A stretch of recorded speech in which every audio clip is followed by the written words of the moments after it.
You're listening to Mix Off Air with Duffy Moon, Amber Kay, Camper Kyle, and Kelsey Lorenz. Yes, you are. It is the Mix Off Air podcast. Hi, everybody. Thank you so much for tuning in or clicking on us, I suppose. There's no tuning in. It's a podcast. Click on. Yeah. But hey, we have a special guest with us today. Tara. How are you doing, Tara? Hello. Thanks for having me on. Oh, anytime. Yeah. And she's with the New Mexico Milkmaid. She helped allow me to fulfill one of my dreams in the past of becoming a cowboy. Yes. And much appreciated, by the way. It was awesome. Yes. I'm so glad we all got to share that moment Absolutely. together. Yeah. I'll wake up sometimes and I'll be milking a cow. Yeah. You know, just, yeah. Muscle memory. Yeah, exactly. That's exactly. nice, Kyle. Yeah, absolutely. But yeah, so we have Tara here because there was recently some things said very publicly at an awards show, and it had to do with the milk industry and why people should maybe refrain from drinking milk, why the practice is not great, I guess. And so you have a dairy farm. And so you had posted a video in response to what was said. And I liked how you approached it because a lot of times whenever you have these controversies, when it's, vegans versus non-vegans or such, there's so much, they come at it so aggressively. Yes. And so you responded like very gracefully, like maybe, they don't have all the information correct. And, farmers are here to give you the information so that you have, the knowledge to make these decisions. Absolutely. And your post went viral and it was on the news. And I was like, hey, we know her. And so one of the things that you had said at the end was, if you have questions, ask. And so I thought, hey, let's ask. Yeah. So some of the things that were said, because whenever I heard it, I was like, oh, I never really thought about that. And so I was wondering, it was said that when the baby calves are taken from the mama cows, that the mama cows, express kind of verbally their sadness. Feelings. I believe the exact quote was, the screams of the calf are unmistakable, I believe. So I feel like that whole situation Are they crying, Tara? It was very misguided. I was like, oh my gosh! I think something that happens a lot is, the gentleman said that we've become very removed from the natural world. That's how he started it. And I was like, you're absolutely right. Like, listening to his statement. Okay. And I was like, farmers are very well connected to the natural world. And that is why I wanted to open up the conversation about it. Because I think with that, a lot of times people put like human feelings on animals and expect animals to react like humans do. Right. And that's not the case. And so I think that the TDF Honest Farmer, I don't know if you guys follow him online. No. He does some really great videos about cow-calf care and like what happens, and what was stated is not true at all. Right. It really all goes back to, I think people don't realize how much thought goes into the exact practices we do, and that the practices are because we're trying to take better care of our cows. And so I think with this, we can give individual care. Like, the reason we separate the calf is we give individual care to the calf and the mom. And if you've been on a dairy farm and you've seen like a cow give birth, they don't make great mothers. They tend to they're like, cool, it's time to eat. I'm hungry. I'll leave the calf. They'll abandon the calf. They'll lay on the calf. And so it goes back to taking care of that calf and taking care of the mother. They have different needs. I'd be a cow if I was a mom. I mean, Straight I feel up, like man. there's people They're fine. Yeah, it's like very different. And even if you're around beef cattle, like that may surprise you because beef cattle tend to be really have better maternal instincts. Dairy cows just tend to not. Yeah. And people don't understand that until they see it. And so that was a lot of my thing was talk to a dairy farmer, come out to a farm, make sure you connect with your local farmers and see what it's actually really like. Right. And I think when someone has such a huge following and such a big platform and they make one comment, they affect so many people's livelihood in that. Yeah. And then especially, and I mean, I would say that's a good thing if what they're talking about is, say like human trafficking or something. But when it's something that's maybe not necessarily correct, they really need to have all their information before they go and make statements like that. I 100% agree. I think when you're going to use a platform like that, I think that there is really great causes to get behind. Sure, And I think very personal stories. I know I watched a documentary from a singer recently, and she talked about something that directly happened to her. Right. And I was like, I'm glad because she could share. But was that Taylor Swift? Yes. Was it okay? Was it a good one? Yeah, it was a good one.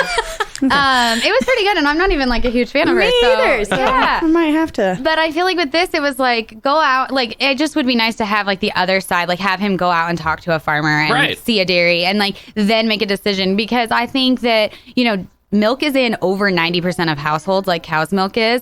And so I feel like people want to know they can feel good about drinking milk, and you can. The practices we have in play are absolutely for the best interest of the cows. She's fine. Tara brought her little girl with her. Do you want to say hi? She's a guest. We have 2 special guests, really, on the Mix Off Air podcast. She's adorable, by the way. She's the second little girl we've had in the studio today. Yeah. We had another little girl earlier. She brought us some gifts. But yeah, and then I was trying. And I was like, there's so much more than just milk. You've got ice cream and cheese and yogurt and cottage cheese and sour cream. I do like cottage cheese. There's so many things. And so, I was like, well, I honestly wouldn't be giving up dairy because I love all of that. But talking about putting the human behaviors on animals, that is one thing. And I think that whenever you live in Hollywood and when you're uber rich, the way that they make themselves feel justified and not feel bad about being uber rich is to get behind a cause and then to just throw themselves into it. Absolutely. And then they feel like, I'm a good person because I'm doing this. Yeah, well, it smacks of virtue signaling to me. That's kind of what it feels like. It's, hey, look at how good. I'm not saying anything bad about the guy. Whatever, you can have your opinion. But it seems like, hey, look at me. I'm good. And this is why I'm good. And it's, I don't know. Kim is a lawyer, Kim Kardashian. Why are we bringing up Kim? But because that is her... She totally understands the real world. Yeah. No, and I think, I totally agree with you guys. And I think, you talking about how many dairy products are made, when you make a blanket statement like that about a product that's in so many households and is a huge part of people's nutrition profile, there's so many studies, and a lot of registered dietitians came out afterwards and were like, whoa, no, do not, remove dairy that has so many different proteins and good fats for your kids. Just talking about my Calcium. little girl here. Yeah. You would be removing a big part of your nutrition profile and create deficits nutritionally, which affects human health. And so it was just such a blanket statement. And so not only get the dairy farmer's perspective, but let's get a nutritionist perspective or a dietitian that can tell you exactly why dairy is a part of a healthy diet. Yeah. Right. And we've been to your dairy farm and I didn't see any kind of it was extremely clean. It was organized. Yeah. There was a routine. It wasn't any kind of mistreatment of animals. They had plenty of space outside. They weren't, kept in stalls all day. And I didn't hear any mom cow shrieking. I didn't see any of that. So it seemed like a pretty okay place. I don't know. And I think you can't visit a dairy without leaving with eye-opening. You know, I think people are always surprised at how much thought goes into exactly when you tell people that cows have a veterinarian they see once a week, they have a nutritionist that plans their meals. People are like, what? I didn't know all this thought went into that. All the way down to what pen we put the cows in is based on how they'll interact in the pen with the other cows. That, there's just a lot that goes into thinking about every practice. There's a science, And my dad, he's an animal science guy. And he's a doctor of animal science. Let's not. He's just throw that away. No, right. He's an expert. But he we were raised animals, this and that, and I went dairy free for a little bit. Don't hit me. He blew up. He was just you need to you don't know how important calcium is. Especially being a woman, your bone density, right? Yeah. Don't look at me. Oh, no, you're right looking at Kyle. Kelsey, you're about at the age where your bones start to deteriorate. What? 26? Are you kidding me? Late 20s. Oh Late my 20s. gosh. Pick up that calcium consumption. Oh my goodness. Look at her. She's don't worry. I eat enough cheese to live my life fully. Yeah.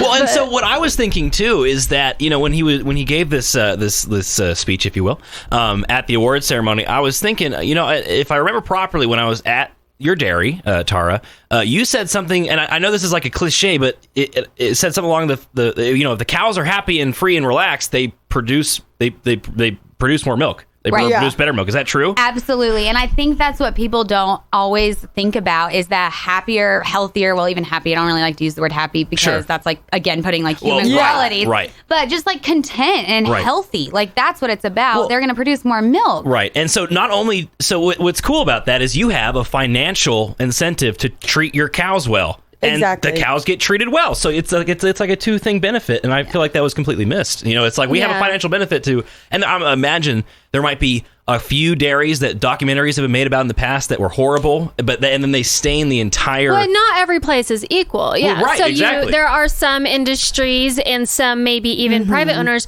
that don't do it well. But that doesn't mean that's the norm for everyone. It's like parents. You have some parents who are horrible parents. That doesn't mean that everyone who has a child is treating their child and that way. That's what I'm saying is the one bad dairy that a documentary might have been made about, a few years ago or whatever, stains, and then everyone looks at a dairy farm and thinks, oh, they're torturing the cows in there, but they're not. The problems that I had was I don't like whenever people try to get other people to base their decisions based on guilt or fear. Right. And it's like give fear. Yeah, give information and then let people make their own choice. And and it was totally a feel guilty because this is what's happening. And people tend to just, if someone is making that big of a comment, they believe them because why would they lie? Like why would they get up there in front of people and lie?